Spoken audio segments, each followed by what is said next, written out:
Hello, I'm in North Lane in Brighton, and in this area it was once Brighton's poorest area. It was a slum called Pimlico, which got knocked down in the 1870s and replaced with mainly Titchbourne Street, but Orange Row and the little part of Bread Street were part of the original streets around here, although they replaced the buildings. This small area housed over 1,000 people. Just before it was demolished, an inspector of the area wrote that diseases prevailed, often the result of sulfuride hydrogen, which arises from the excrement retained in cesspools. It pervades all the breathing places found at the back of the buildings. Many of the houses are wretchedly damp, constructed with inferior bricks and mortar made of sand. No methods are available for getting rid of the rainwater. The walls are covered with lichen, and with the decomposition of vegetable matter, the inmates seek the imagined restorative powers of the public house.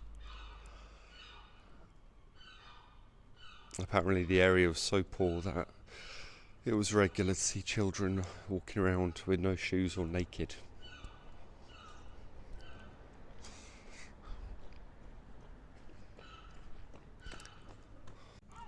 It was here on the 25th of May 1826 that Brighton's famous boxer Tom Sayers was born in a one-bedroom cottage. He was the youngest of 5 children to William and Maria Sayers. His father worked as a shoemaker. He was baptised by Henry M. Wagner, who was a well-known priest in the city, or town back then as it was. And his parents were also married in that church. This plaque was put up in the area exactly 150 years to the day of one of Tom's biggest fights. The very first heavyweight international fight on record. Many celebrities and ex-boxers attended the unveiling of the plaque, including Tom's great-great-grandson, Nigel. It says Tom Sayers, pugilist, champion of England, born 1826, Pimlico, Brighton, Sussex. It's a man's game. It takes a gay man to play it.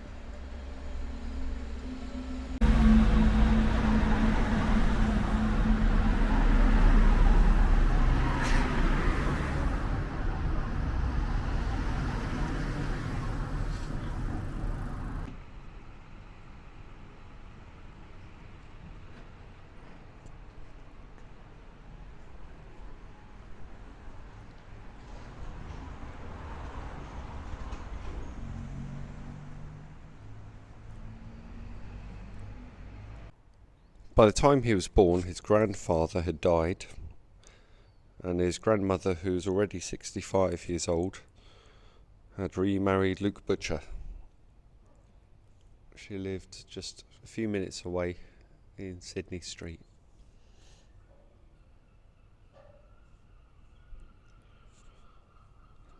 In 1832, at 6 years old, he was a jack in the water, which was an attendant to holiday makers and fishermen. And at 13 he walked to London to stay with his sister Eliza King and her husband, who was a builder. For the next 7 years he went between Brighton and London working as a bricklayer. He worked on London Road Viaduct and may have worked at King's Cross Station in London.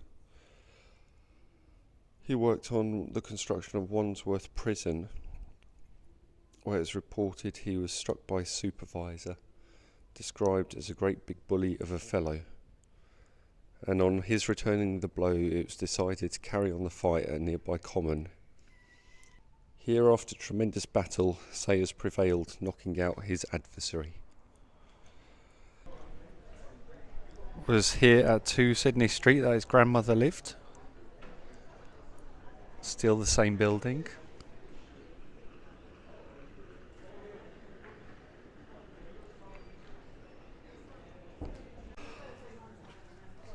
There's an old dyeing and cleaning works advert on the building opposite.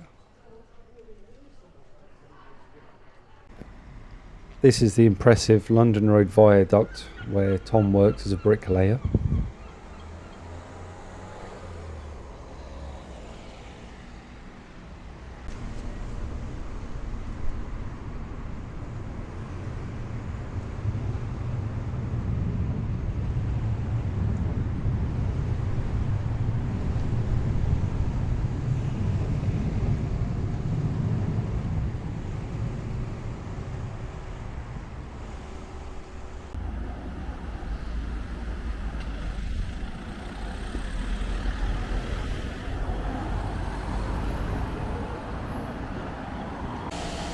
In 1846 he settled in a part of London called Town, which was later demolished to make way for St Pancras Station,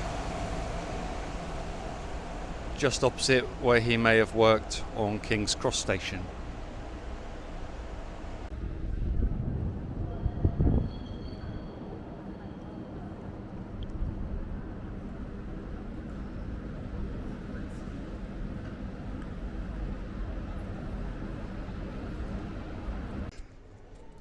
On the 10th of October 1853, he lost a fight to Nat Langham after 61 rounds, who was England's middleweight champion. In 1856, he beat the heavyweight Henry Paulson, and on the 16th of June 1857, he beat William the Tipton Slasher Perry after 10 rounds. On the 2nd of February 1859, Tom's mum Maria died, and she was buried in the extramural cemetery in the Bristol section, which is this one here. But a lot of the headstones had been laid flat and the ground's been let to go back to the wild. So I'm not able to find whether she had a headstone or not.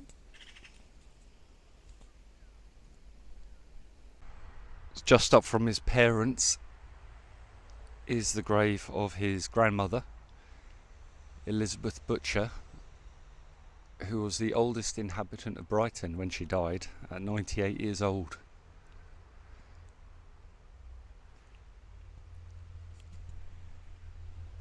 Also on the grave is his step-grandfather, Luke Butcher.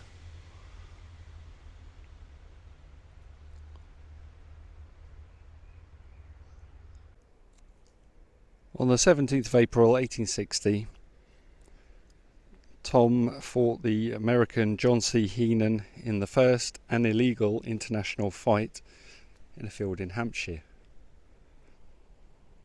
which is not here. This is the extramural cemetery. 6'2" and £195, Heenan towered over Sayer, who was 5'8" and £149. The fight lasted between 37 and 42 rounds, which was 2 hours and 27 minutes. Sayed injured his right arm, giving Heenan the advantage, but the home crowd broke into the ring, leaving the officials with little choice but to declare the contest a draw. Apparently the Aldershot police stormed the ring. Both fighters shared the prize of £400, and Sayers dodged the police to go and drink champagne at the Swan Inn, which was in Old Kent Road. Heenan spent 48 hours in a darkened room at the Osborne Hotel as he couldn't see. Apparently the fight was watched by the 19-year-old Prince of Wales, Charles Dickens, W.M. Thackeray and the Prime Minister Lord Palmerston.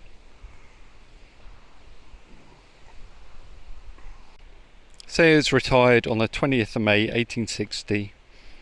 £3,000 was raised for him by the public. He briefly ran a circus where he put on sparring matches and appeared as a clown among other things.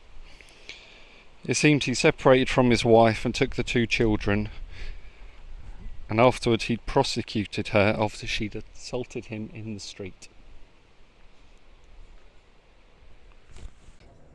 Tom died on the 8th of November 1865 of diabetes in Camden at the age of 39. And it was at his friend's house here at 257 Camden High Street that he died. His funeral was attended by 10 to 30,000 people. With one account going as high as 100,000 people.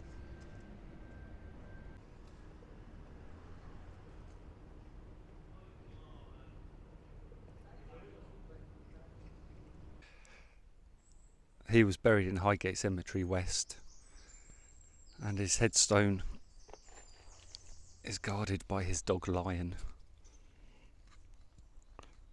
A writer called Shields from the Gazette said that on the day of his funeral, on the seat of the hearse reclined the dog, its collar muffled with crape, hanging its head in sorrow. I'm not putting this into up sentiment. It is fact. It says, sacred to the memory of Thomas Sayers, born at Pimlico, Brighton, May the 15th, 1826, departed this life November the 8th, 1865.